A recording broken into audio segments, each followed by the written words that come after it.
ನನ್ನೆಲ್ಲ ಪ್ರೀತಿಯ ವೀಕ್ಷಕರಿಗೆ ಪ್ರೀತಿಯ ನಮಸ್ಕಾರಗಳು. ಯಾವುದೇ ಕಾಲಕ್ಕೂ ಇನ್ನೊಬ್ಬರ ಮೇಲೆ ಕೋಪಿಸಿಕೊಳ್ಳದೇ ಇರುವುದು ಅಪ್ರಿಯ. ಘಟನೆ ನಡೆದಾಗ ಕೋಪ ಬರಬಹುದು, ಆದರೆ ನಿಮ್ಮನ್ನು ಕೋಪದ ಕೈಗೆ ಎಂದಿಗೂ ಕೊಡಬೇಡಿ. ಕೋಪ ಬಂದಾಗ ಕೋಪ ಇಳಿಯುವ ತನಕ ಮೌನವನ್ನು ಆಚರಿಸಿ. ಅದರಿಂದಾಗುವ ಅನಾಹುತ ತಪ್ಪುತ್ತದೆ. ಕಾಮ ಕ್ರೋಧದ ಬಗ್ಗೆ ಗೀತೆಯಲ್ಲಿ ಅನೇಕ ಬಾರಿ ಶ್ರೀಕೃಷ್ಣ ಪರಮಾತ್ಮ ನಮ್ಮನ್ನು ಎಚ್ಚರಿಸುತ್ತಿದ್ದಾರೆ. ಯಾರನ್ನು ನೋಯಿಸಲು ಇಷ್ಟವಿರದ ಮನಸ್ಸುಗಳಿಗೆ ಅತಿ ಹೆಚ್ಚು ಕಷ್ಟಗಳು ಬರುತ್ತವೆ. ತಾಯಿ ಇಲ್ಲದ ಜನ್ಮವಿಲ್ಲ, ಮಹಿಳೆ ಇಲ್ಲದ ಮನೆಯಿಲ್ಲ, ಸ್ತ್ರೀ ಇಲ್ಲದ ಜಗವನ್ನು ಊಹಿಸಲು ಸಾಧ್ಯವಿಲ್ಲ. ಅವಳ ಪಾತ್ರ ನಿಭಾಯಿಸಲು ಯಾರಿಂದಲೂ ಸಾಧ್ಯವಿಲ್ಲ. ಹೆಣ್ಣನ್ನು ಯಾವತ್ತೂ ಗೌರವಿಸಿ. ಯೋಗದಲ್ಲಿ ಏನಿರುತ್ತದೆಯೋ ಅದನ್ನು ತಪ್ಪಿಸಲು ಯಾರಿಂದಲೂ ಸಾಧ್ಯವಿಲ್ಲ. ಉದಾಹರಣೆಗೆ ಶ್ರೀಕೃಷ್ಣ ಪರಮಾತ್ಮ ಸ್ವತಃ ತಾನೇ ಪರಮಾತ್ಮನಾಗಿದ್ದರೂ ಮಹಾಭಾರತದ ಯುದ್ಧದಲ್ಲಿ ಕುದುರೆ ಓಡಿಸುವ ಸಾರಥಿಯಾಗಿದ್ದರು. ಯಾರೋ ಒಬ್ಬರು ನಿಮ್ಮ ಮನಸ್ಸಿಗೆ ನೋವು ಮಾಡುತ್ತಾರೆ ಅಂತ ನಿನ್ನ ಮನಸ್ಸನ್ನು ನೀನೇ ಹಾಳು ಮಾಡಿಕೊಳ್ಳಬಾರದು. ನಿನ್ನನ್ನು ನೋಯಿಸಿದವರ ಬಗ್ಗೆ ಚಿಂತಿಸಬೇಡ. ಸಮಯ ಒಂದೇ ರೀತಿ ಇರುವುದಿಲ್ಲ. ನಿನ್ನನ್ನು ಅಳಿಸಿದವರು ಮುಂದೊಂದು ದಿನ ಅಳುವ ಸಮಯ ಬಂದೇ ಬರುತ್ತದೆ. ಸಮಾಧಾನದಿಂದ ನೀನು ಕಾದು ನೋಡು. ಕೇವಲ ಒಂದು ಹೆಜ್ಜೆ ಹಿಂದೆ ಇಟ್ಟು ಕಾದು ನೋಡು. ನಿನ್ನನ್ನು ನೋವಿನಿಂದ ನರಳುವಂತೆ ಮಾಡಿದವರು ಕ್ರಮೇಣ ನಿನಗಿಂತ ಹೆಚ್ಚು ನೋವನ್ನು ಅನುಭವಿಸುತ್ತಾರೆ. ಅದೃಷ್ಟಶಾಲಿಯಾಗಿದ್ದರೆ ನೀನು ನಿನ್ನ ಕಣ್ಣಾರೆ ಅದನ್ನು ನೋಡಿಯೇ ನೋಡುತ್ತೀಯ. ಪೂಜೆ ಮಾಡುವಾಗ ದೇವರು ಕೇಳಿಸಿಕೊಳ್ಳುತ್ತಾನೆ ಎಂದು ನಂಬುವ ನಾವು ಇನ್ನೊಬ್ಬರಿಗೆ ಮೋಸ ಮಾಡುವಾಗ ದೇವರು ನೋಡುತ್ತಾನೆ ಎಂದು ಯಾಕೆ ಯೋಚಿಸುವುದಿಲ್ಲ?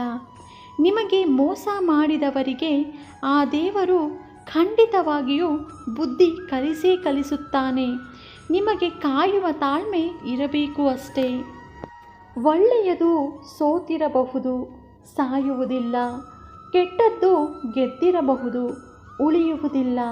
ಸಂಬಂಧ ಯಾವುದೇ ಇರಲಿ, ಅಲ್ಲಿ ನಮಗೆ ಗೌರವವಿಲ್ಲ ಎಂದ ಮೇಲೆ ಅಲ್ಲಿಂದ ದೂರವಿರುವುದೇ ಉತ್ತಮ. ಯಾವುದೇ ವಸ್ತುವಾಗಲಿ ಅದು ನಮ್ಮದು ಅಂತ ಹಣೆಯಲ್ಲಿ ಬರೆದಿರಬೇಕು, ಇಲ್ಲ ಯೋಗ ಇರಬೇಕು ಅಥವಾ ಯೋಗ್ಯತೆ ಇರಬೇಕು. ಬೇರೆಯವರ ವಸ್ತು ಅಂತ ತಿಳಿದ ಮೇಲೂ ಆಸೆ ಪಡುವುದು ನಮ್ಮ ಮೂರ್ಖತನ. ಸ್ವರ್ಗದ ಕನಸನ್ನು ಬಿಟ್ಟು ಬಿಡು, ನರಕದ ಭಯವನ್ನು ಬಿಟ್ಟು ಬಿಡು.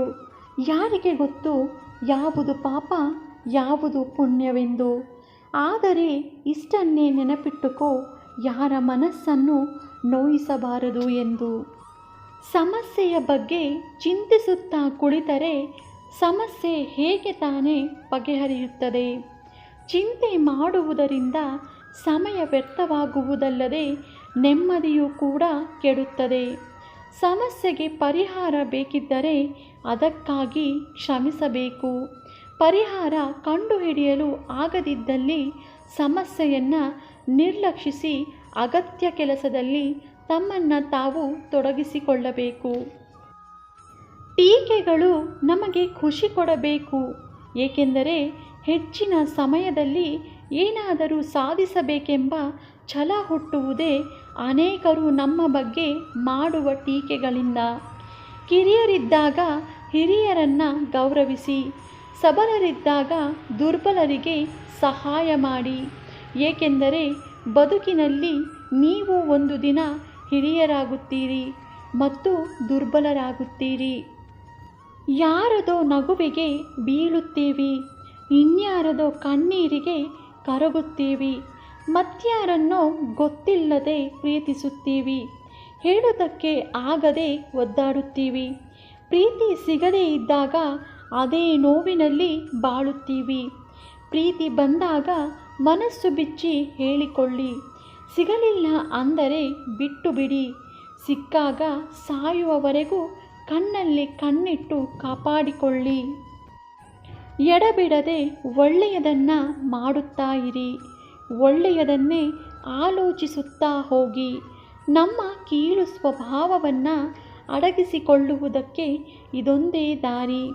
ಯಾರನ್ನು ಕೆಟ್ಟವರೆಂದು ಹೇಳಬೇಡಿ, ಏಕೆಂದರೆ ಅವರು ಕೆಲವು ಅಭ್ಯಾಸದ ಬಲದಿಂದ ಕೆಲವು ಶೀಲವನ್ನು ಪಡೆದಿರುತ್ತಾರೆ.